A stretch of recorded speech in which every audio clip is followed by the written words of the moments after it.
আজ বৃহস্পতিবার 25শে ডিসেম্বর 2025, 10 পৌষ 1432, 4 রজব 1447। পত্রিকার শিরোনাম নিয়ে আপনাদের মাঝে উপস্থিত হয়েছি।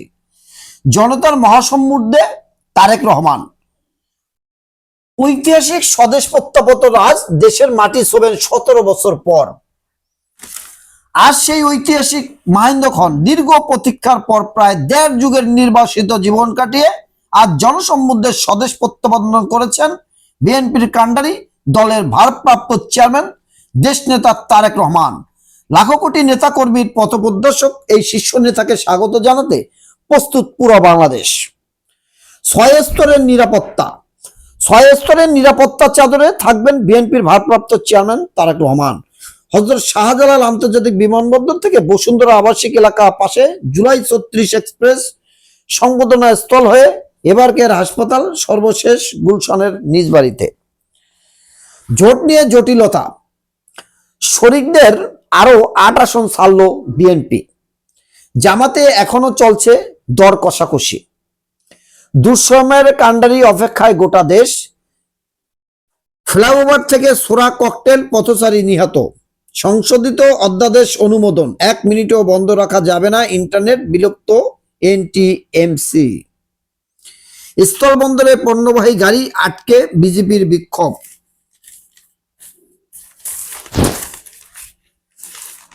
আজ শুভ বড় দিন, খ্রিস্টান ধর্মাবলম্বীদের সবচেয়ে বড় ধর্মীয় উৎসব শুভ বড়দিন আজ।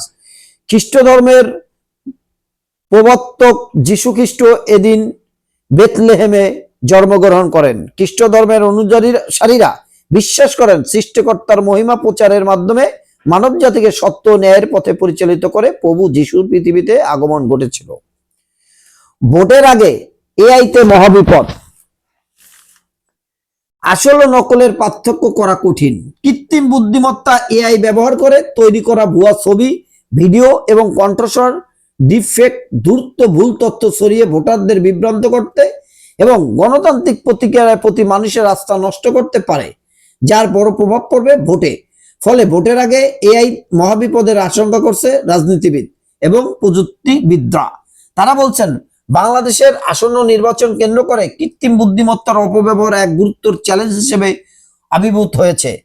চ্যাটজিপিটি, ক্লাউড কিংবা জেমিনির এ যুগে কোনো কিছুই ফ্রেমে ফেলা কঠিন। ভোটের প্রচারণায় কৃত্রিম বুদ্ধিমত্তায় একদিকে যেমন অসম্ভাবনা, অন্যদিকে সুষ্ঠু নিরপেক্ষ নির্বাচনের জন্য ঝুঁকি। উৎসাহ উদ্দীপনায় মনোনয়নপত্র সংগ্রহ সারা দেশে। সমান আচরণ বিধি চাইছে জামাত, নির্বাচনে পেছানো যাবে না বলল এনসিপি। মানি লন্ডারিং তদন্তে ক্ষমতা বেড়েছে দুদকের। বাংলাদেশে অবস্থানরত নাগরিকদের সতর্ক করলো কানাডা। খেজুর আমদানিতে শুল্ক কমালো সরকার। যেসব সড়ক এড়িয়ে চলার অনুরোধ ডিএমপির। সৌরবিদ্যুৎ প্রকল্পে 3000 কোটি টাকা অতিরিক্ত ব্যয়। মধ্যরাতে ফোন পেয়ে বেরিয়ে সকালে লাশ রংপুরে। আগামী বছরও কম ব্যয়ের বাজেট। এই ছিল পত্রিকার শিরোনাম। প্রতিদিন সময় শুনতে চ্যানেলটি সাবস্ক্রাইব করে রাখতে পারেন। আসসালামু আলাইকুম।